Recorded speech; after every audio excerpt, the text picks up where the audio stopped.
अस्सलाम वालेकुम व्यूवर्स। आज की वीडियो में दोस्तों टोयोटा कैमरी गाड़ी है जो कि 2014 मॉडल है। इस गाड़ी का मसला कोई नहीं है, गाड़ी बिल्कुल ओके है। लेकिन टोयोटा की जो गाड़ियाँ हैं जिनमें VVTi सिस्टम होता है उनके अंदर एक फ़िल्टर होता है। इस गाड़ी का जो वो VVTi फ़िल्टर है हम उसको साफ़ करेंगे, देखेंगे, अगर वो ख़राब हुआ तो उसको तब्दील करेंगे। ये कंडीशन आप देख सकते हैं। मुख्तलिफ़ टोयोटा के इंजनों के जो फ़िल्टर हैं वो मैंने आपको दिखाई हैं। ये देखें कितने गंदे होते हैं और जो न्यू है वो किस तरह से होते हैं, इनके नुकसान क्या हैं और इनको किस तरह तब्दील करना चाहिए, इसी वीडियो में हम यही बात करेंगे। तो ये जी टोयोटा कैमरी गाड़ी है, 2AR 2.5L इसका इंजन है। तो इसका जो VVTi कंट्रोल वाल्व का जो फ़िल्टर होता है उसको हम ओपन करेंगे और देखेंगे कि उसकी क्या कंडीशन है। बाकी गाड़ी की स्टार्टिंग बिल्कुल ओके है, गाड़ी में कोई मसला नहीं है। और ये जो फ़िल्टर होते हैं ज़रूरी नहीं है कि गाड़ी में कोई मसला हो तभी इसको हमने चेक करना है या तब्दील करना है। जो लोग समझदार होते हैं वो प्रॉब्लम आने से पहले ही उसका हल जो है या उसकी एहतियाती तदाबीर जो होती हैं वो कर लेते हैं। तो ये फ़िल्टर जो है जी ये भी बिल्कुल इसी तरह है कि जब आपका इंजन वो बिल्कुल ख़राब हो जाए या उसमें कोई चीज़ टूट जाए या कोई आवाज़ पैदा हो जाए, उस कंडीशन तक जाने से पहले ही इसको साफ़ करना चाहिए। जो कि जिस गाड़ी में भी VVTi होता है उस हर गाड़ी में ये फ़िल्टर मौजूद होता है, लेकिन लोकेशन जो इसकी है वो ज़रा मुख्तलिफ होती है। कुछ इंजनों में ये डबल होते हैं और कुछ में एक ही होता है। अब टोयोटा कैमरी का जो इंजन है उस जो 2AR है या 2AZ है जो कि 2.4L है और 2AR जो कि 2.5L है, इन दोनों में ये एक ही होता है और इनकी लोकेशन जो है वो मुख्तलिफ है। टोयोटा कैमरी गाड़ी के 2AZ इंजन की वीडियो जो है उसका लिंक मैं आपको डिस्क्रिप्शन में दे दूंगा, वो वीडियो पहले से मौजूद है। ये आप देख सकते हैं कि 2AR 2.5L इंजन है। तो सबसे पहले जी मैंने आपको इशारे से बताया है कि इसका क्या कुछ रिमूव करना है और मज़ीद मैं अब आपको रिमूव करके भी बताता हूँ, दिखाता हूँ। वीडियो मेरी जो है थोड़ी सी टाइम या लंबी हो जाती है, लेकिन कोशिश करता हूँ कि आपको तफसील से सब कुछ बताऊँ और उसके साथ दिखाऊँ भी कि आप किस तरह से काम कर सकते हैं। जिन दोस्तों को पता है वो तो थोड़ी सी वीडियो देखकर भी समझ जाते हैं, लेकिन जिनको नहीं पता वो जो कुछ मेरे सब्सक्राइबर ऐसे हैं जो मेरी वीडियोस को देखकर ही काम सीखते हैं और काम कर रहे हैं, तो उनके लिए मैं वीडियो बिल्कुल मुकम्मल बनाता हूं कि उनको पता हो कि क्या कुछ खोलना है और किस तरह से खोलना है और किस तरह से इंस्टॉल करना है। इसीलिए वीडियो थोड़ी सी लंबी हो जाती है। तो दोस्तों अगर आप मेरे चैनल पर नए हैं या पुराने हैं लेकिन आपने अभी तक चैनल को सब्सक्राइब नहीं किया है तो चैनल को सब्सक्राइब कर लें और बेल आइकॉन को ऑन कर लें ताकि आपको आइंदा नई आने वाली वीडियो का नोटिफिकेशन मिल जाए। ये तो आपको पता ही है कि मैं इसी तरह की इन्फॉर्मेटिव वीडियोस जो है वो बनाता रहता हूँ। तो ये जी हमने सबसे पहले इसकी इग्निशन कोयलें वगैरह जो हैं उनके 10 नंबर बोल्ट्स हैं उनको रिमूव किया और उसकी कोयलों को रिमूव करते हैं। उसके बाद हमने इसके जी स्पार्क प्लग वगैरह जो है वो नहीं खोलने हैं। उसके बाद हमने इसका वाल्व कवर जो है वो ओपन करना है। तो वाल्व कवर ओपन करने के लिए इसके बाकी के सब जो 10 नंबर के बोल्ट्स हैं हम उनको रिमूव करते हैं और इसके ऊपर जो वायरिंग लगी हुई है उसको भी 10 नंबर के ही नट बोल्ट्स हैं उनको हटाते हैं। तो उनको हटाने के बाद इसका वाल्व कवर जो है वो हटाएंगे। और इसमें जी साइड पर जो इसकी प्लास्टिक लगी हुई होती है, जो आप देख सकते हैं कि इसका जो इनटेक वाला पाइप है जहां से हवा इन होती है, उस साइड पे जो वायरिंग की प्लास्टिक है वो ज़्यादातर जो है दोस्तों से टूट जाती है। जब हम वाल्व कवर को रिमूव करते हैं तो वो रिमूव नहीं होती है। इस वीडियो में आप देख सकेंगे कि उसको भी हम किस तरह से बग़ैर तोड़े वाल्व कवर को इंस्टॉल करेंगे और उसको रिमूव करेंगे। तो जी इसके 10 नंबर के जो बोल्ट्स हैं वो ज़्यादातर जो हैं रिमूव हो चुके हैं। आप देख सकते हैं मैंने गन की मदद से उनको जल्दी से ओपन कर लिया और जहां पर अब गन यूज़ नहीं हो सकती थी हम उनको रिमूव करते हैं। और वाल्व कवर को निकालने के लिए वायरिंग को थोड़ा सा ऊपर हटाना पड़ता है, खींचना पड़ता है। तो उसके लिए इसकी बैक साइड पे भी जो 10 नंबर के बोल्ट्स जो हैं लगे हुए हैं, जो वायर इसकी क्रैंकशाफ्ट का जो सेंसर है उसको जा रही है और उसके अलावा इसके जो नोक सेंसर की तरफ भी वायर जा रही है ऊपर से ही, उसका भी बोल्ट्स लगा हुआ होता है। और एक जो थ्रॉटल बॉडी को वायर जा रही है उसका भी बोल्ट्स लगा हुआ होता है। उन 10 नंबर बोल्ट्स को भी रिमूव कर लें ताकि वायर आपकी जो है उसमें लचक आ जाए, स्पेस आ जाए और आप उसको आसानी से ऊपर उठा के वाल्व कवर को निकाल सकें। अगर आप इसी तरह उसको खींचेंगे तो आप कोई वायर जो है वो तोड़ लेंगे और बाद में चेक इंजन लाइट वगैरह ऑन हो जाएगी। तो एक मसले का हल करने के लिए आप कोई नया दूसरा मसला जो है क्रिएट हो जाएगा। तो इस तरह भी मसला ही होता है। तो ये जी इसकी वायरिंग का 10 नंबर बोर्ड यहाँ से रिमूव कर दिया हमने। ये देखिए बिल्कुल हिल रही है, ओपन हो चुकी है। उसके बाद जी जो इसकी वायरिंग का आपने 10 नंबर का नट जो है वो वहाँ से खोला है, तो आप नीचे देख सकते हैं उसमें जो वाल्व कवर होता है उसके ऊपर जो लगा हुआ होता है, इसका बोल्ट जो लगा हुआ होता है उसको भी बिल्कुल रिमूव कर लें जिसके ऊपर नट इंस्टॉल हुआ होता है। तो हमने उसकी की जो है वो ली है और उसको लेने के बाद हम उसको भी बिल्कुल रिमूव कर देते हैं। उसके बाद आप जो है वायरिंग को बिल्कुल आसानी से खींच कर दूसरी साइड पे करके उसको रिमूव कर सकते हैं। यहाँ का ये जो बोल्ट है ये देखें, यहाँ आप आसानी से देख सकते हैं कि इसको भी हम खोल रहे हैं। इसकी वजह से वायरिंग जो है बिल्कुल आसानी से हरकत करेगी। ये देखें, ये जी हमारी तमाम चीज़ें जो है इस तरह से ओपन हो चुकी हैं। तो अब हम इसके वाल्व कवर को रिमूव करते हैं और उसके बाद जी जो फ्यूल इंजेक्टर के इसके स्विच हैं उनको भी हटा लें। उनकी भी वायर जो है थोड़ी छोटी होती हैं। जब आप वाल्व कवर को खींचेंगे VVTI साइड जो है इस साइड से टाइमिंग चैन वगैरह जो है वो इसको टच हो जाती है, निकलने नहीं देती है। तो इसलिए हमें वायरिंग को थोड़ा ऊपर खींचना पड़ता है। तो वो जो खींचने की ज़रूरत है उसकी जो स्पेस है वो हमको चाहिए। उसके लिए हमें इसके जो पीछे से बोल्ट्स वगैरह जो रिमूव किए हैं या जो फ्यूल इंजेक्टर के जो स्विच हैं उनको रिमूव करना जो है बेहतर है। उसकी वजह से ये देखें अब आप आसानी से वायरिंग को ऊपर हटा सकते हैं, ऊपर उठा सकते हैं। तो फिर ही जो है आप इसका वाल्व कवर जो है आसानी से निकाल सकेंगे। ये साइड पर इसका एक बोल्ट बच चुका है, इसको भी हमने रिमूव कर दिया है। अब जी हम पेचकस लेके उसकी मदद से इसको उठा के रिमूव करेंगे, देखेंगे कि आसानी से निकलता है या इसमें निकालने में थोड़ा मसला बनता है। थोड़ी जगह इसकी जो है लोकेशन बिल्कुल ऐसी ही होती है। ज़्यादातर वही जो राइट साइड पे प्लास्टिक है वो मैं आपको पहले बता चुका हूँ कि वो जो है ना ज़्यादातर टूट जाती है। लेकिन जो हमने उसका किया है कि उसका बोल्ट्स जो है वहाँ से पहले ही रिमूव कर दिए हैं, उनकी वजह से अभी ये देख सकते हैं आप उस साइड से तो ये जो है निकल गया है। लेकिन इस साइड से इसमें जो है अंदर से VVTI या टाइमिंग चेन जो है वो कवर के साथ टच हो जाती है। तो देखते हैं कि क्या बनता है, कोई चीज़ टूटती है या इसी तरह निकल आता है। तो ये देखें जी तकरीबन जो है निकल आया है। आपने वायरिंग को भी देखा कि बहुत ज़्यादा खिंचाव नहीं है उस पर। बहुत ज़्यादा खिंचाव के बगैर ही हमारा जो वाल्व कवर है वो बिल्कुल रिमूव हो चुका है। अगर आप इसकी वाल्व कवर की जो गैस्केट होती है वही तब्दील करना चाहती हैं तो उसका बिल्कुल यही तरीका है, यहाँ तक ही आपने करना है। बिल्कुल इसी तरह आपने वाल्व कवर को खोलना है और उसके बाद उसकी गैस्केट जो है वो तब्दील कर देनी है।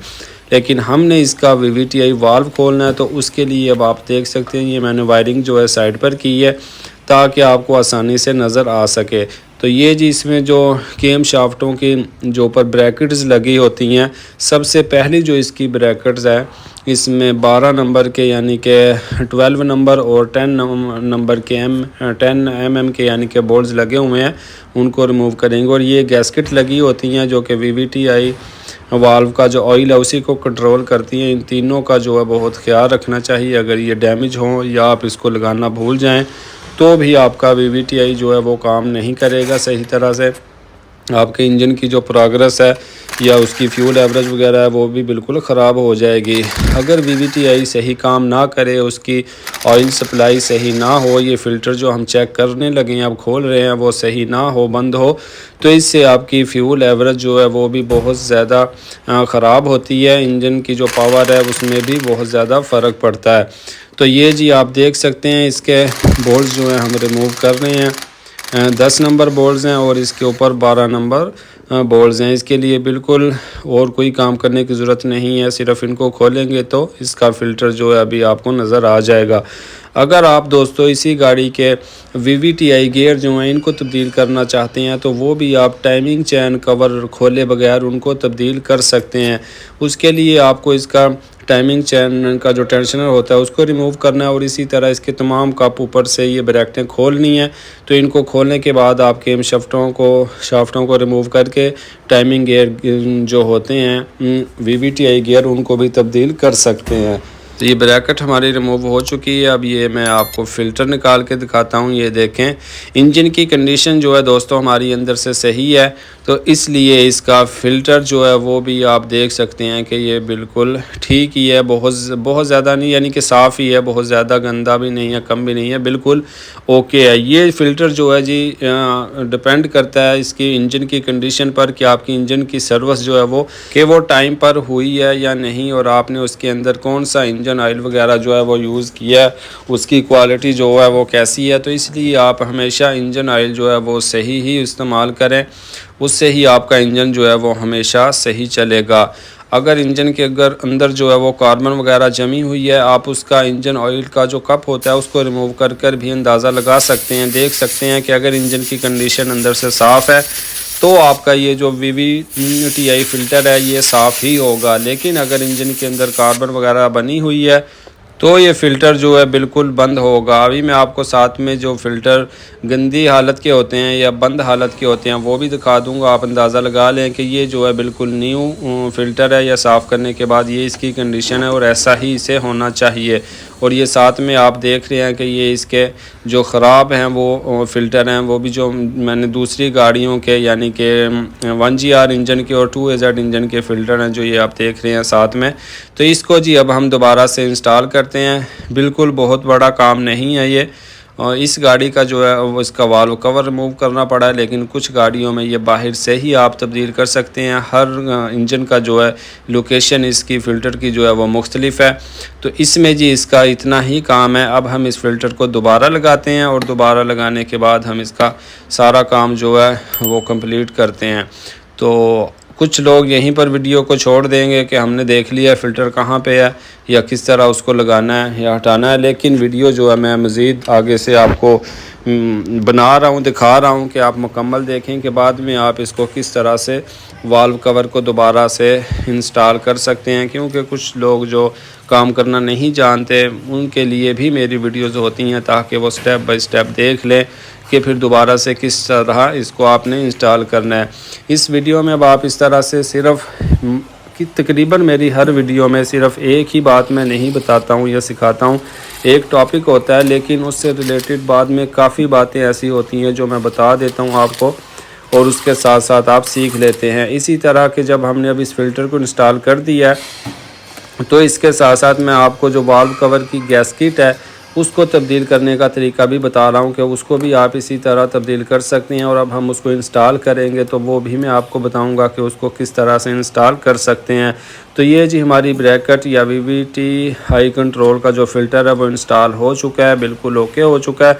उसके बाद जी अगर आप इसकी गैस्केट जो है वाल्व कवर की तब्दील कर रहे हैं तो बिल्कुल इसी तरह वाल्व कवर को खोलने के बाद आपने नीचे से इसको अच्छी तरह से साफ़ करना है। कोई भी डस्ट वगैरह या पुराना ऑयल वगैरह जो है किसी भी साइड पे लगा हो तो उसको अच्छी तरह से रिमूव करें, और रिमूव करने के बाद उसको जी फिर जो है अभी मैं आपको बताऊंगा कि इसमें सिलिकॉन की सील वगैरह भी जो है वो भी लगानी होती है। ये पीछे से एक इसका 10 नंबर बोल्ट जो है वो थोड़ा सा रह गया था, जो मैंने देखा है कि इसकी वायर जो है उसमें खिंचाव आ रहा है और ज़्यादा नहीं उठाई जा रही है, तो उसको भी हमने रिमूव कर दिया है। और अब वायर में और ज़्यादा जो है ना लूजनेस यानी कि आ गई है और ज़्यादा आसानी से उठा सकते हैं। तो ये इसकी जी गैस्केटें हैं, इनको हम इंस्टॉल कर रहे हैं, जो कि दूसरी साइड पे हेड पर लगाने से यानी कि वहाँ पर इनकी जगह बनी हुई है, आप बग़ैर किसी टेंशन के इसको आसानी से लगा सकते हैं। लेकिन अगर वाल्व उसके कवर के साथ इनको लगा रहने दें तो फिर इनका डाउट है कि ये अपनी जगह पर सही तरह से फिक्स होंगी या नहीं होंगी, लेकिन इस तरह वो अपनी जगह पर अब बैठ चुकी हैं। तो अब हम वाल्व कवर जो है उसको इंस्टॉल करेंगे। तो उसको इंस्टॉल करने से पहले जी यहाँ पर जो ये टाइमिंग चैन कवर और इसका जो हेड होता है वो मिलते हैं, आपस में जोड़ बनता है। यहाँ पर ये सील लगाना बिल्कुल ज़रूरी है। ज़्यादातर जो वाल्व कवर की गैस्केट है वो यहीं से लीक होती है। अगर इंजन बिल्कुल न्यू हो तो यहाँ पर आप देखें तो बिल्कुल ये सील जो है इस तरह से लगी होती है। तो हमेशा जब आप बिल्कुल मुकम्मल सील को सिलिकॉन लगाने की बिल्कुल ज़रूरत नहीं है। कुछ लोग कहते हैं कि ये यूज़ शुदा गैस्किट है या इसको जी सिलिकॉन लगाना भी ज़रूरी होती है। बिल्कुल नहीं जी, किसी भी गैस्किट को सिलिकॉन लगाना बिल्कुल ज़रूरी नहीं होता। जो जगहें ख़ास हैं वहीं पर सिर्फ सिलिकॉन लगानी होती है। जिस तरह अब हमने इस जोड़ पर लगाई है, सिर्फ यहाँ पर ही लगानी होती है इसको। तो ये जी इस तरह से हमारा वाल्व कवर जो है वो इंस्टॉल हो चुका है। अब इसके हम सब के सब जो 10 नंबर के बोल्ट्स हैं इनको लगाते हैं। इसके बाद तो आपको आसानी से पता है कि बिल्कुल इजी है इसको लगाना और इसको तब्दील करना। अब हम इन तमाम बोल्ट्स को टाइट कर दें। बिल्कुल एक साइड से टाइट नहीं करते हैं, हम बिल्कुल दरमियान से शुरू करें और एक साइड से टाइट करने के बाद एक बोल्ट दूसरी साइड से टाइट करें कि बिल्कुल बराबर जो है वाल्व कवर नीचे बैठे और कसाई उसकी बिल्कुल बराबर हो। तो ये जी काम हमारा इस तरह से मुकम्मल हो चुका है। वाल्व कवर के पाइप और वायरिंग वगैरह, इग्निशन कॉइलें वगैरह सब कुछ हमने लगा दिया। दोस्तों उम्मीद करता हूँ वीडियो आपको पसंद आई होगी। वीडियो में से आपने काफ़ी कुछ सीखा होगा। वीडियो को लाइक करना ना भूलें और कमेंट्स में अपनी राय का इजहार ज़रूर करें। और चैनल को सब्सक्राइब नहीं किया है तो सब्सक्राइब कर लें और बेल आइकॉन को ऑन कर लें ताकि आपको आइंदा आने वाली नई वीडियो का नोटिफिकेशन मिल जाए।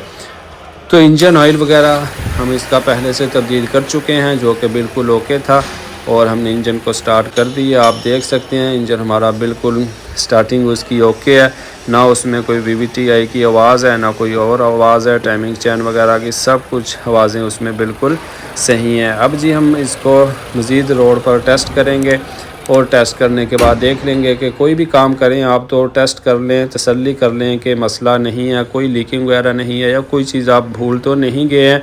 इसलिए गाड़ी को टेस्ट करने के बाद ही आप कस्टमर को दें। तो जी मिलते हैं अगली वीडियो में। आज की वीडियो में यही इन्फॉर्मेशन थी। तब तक के लिए अल्लाह हाफिज़।